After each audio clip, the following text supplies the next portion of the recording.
සුබ දවසක් යාළුවනේ. අද අපි කැවුම් හදන විදිය බලමු. සරලව කැවුම් හරියටම හදාගන්න විදිය ඔයාලට මේ වීඩියෝ එක නැරඹුවොත් දැනගන්න පුළුවන්. කැවුම් හදන රෙසිපිය ඔයාලට හරියටම දැනගන්න අවශ්‍යද? අපිට එහෙනම් මුලින්ම පැය එකහමාරක් පොඟවා ගත්ත හාල් අවශ්‍යයි. හාල් ටික පිටි කරගන්න. අවශ්‍ය ප්‍රමාණයට සීනි, හීන්දුරු, ලුණු ස්වල්පයක්, පොල් පැණි හෝ කිතුල් පැණි අවශ්‍යයි. මුලින්ම පැණි සමග සීනි ටික දිය කරගන්න ඕන.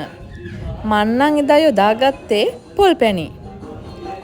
එම මිශ්‍රණයටම හාල් පිටි ටිකත් එකතු කරලා හොඳින් කවලම් කරගන්න ඕන. එම මිශ්‍රණයටම ලුණු අවශ්‍ය ප්‍රමාණයට හා හීන්දුරු අවශ්‍ය ප්‍රමාණයට එකතු කරගන්න ඕන. එම මිශ්‍රණයටම පාන් පිටිත් එකතු කරලා හොඳින් මිශ්‍ර කරගන්න ඕන. පාන් පිටි එක් කළාට පස්සේ හොඳින් අතින් දිය කර ගැනීම සිදු කරන්න ඕන. නැත්නම් මේකේ කැට කැට වගේ හැදෙන්න පුළුවන්. දැන් මිශ්‍රණය හදාගෙන ඉවරයි. දැන් තියෙන්නේ කැවුම් තඹ ගන්න. මේ වගේ මිශ්‍රණයට එක හැන්දයි තාච්චියට දාන්න එක හැන්දයි යොදා ගන්නව නම් තාච්චියේ අමතරව පිටි වැටීමෙන් වළක්වා ගන්න පුළුවන්. තාච්චියට මිශ්‍රණය වක් කරන්නට ඕන. මුලින් ලොකු ප්‍රමාණයක් පස්සේ මේ වගේ හීනියට පොඩි ප්‍රමාණයක් වෙන විදිහට. ඊට පස්සේ තෙල් හැන්දෙන් තෙල් ගහන්න. පසුව උඩින් පොඩි පැල්මක් එන තැනින් ඉරොට්ට හරි කූර හරි දාලා හොඳට කරකවන්න. තෙල් හැන්දෙන් හැන්ද දෙකක් තෙල් ගහලා කූරෙන් දෙපාරක් කරකවන්න. ආයේ තෙල් හැන්දෙන් දෙපාරක් තෙල් ගහලා කූරෙන් කරකවන්න. අවසානයේ සිදුර තියෙනවා නම් ඒ සිදුරත් වහන්න. හිමින් කූරෙන්.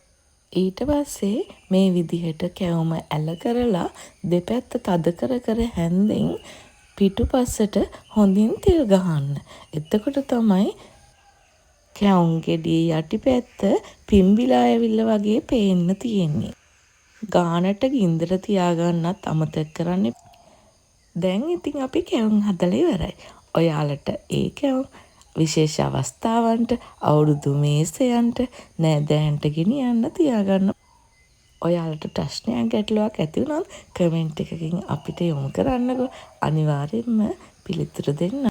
ඔයාලත් කැවුම් හැදුවොතින් ෆොටෝ එකක් අප්ලෝඩ් කරන්න අමතක කරන්න එපා. ඔයාලා තවම මේ channel subscribe කරලා නැත්නම් අනිවාර්යෙන්ම subscribe කර එකතු වෙන්න. සුබ දවසක්.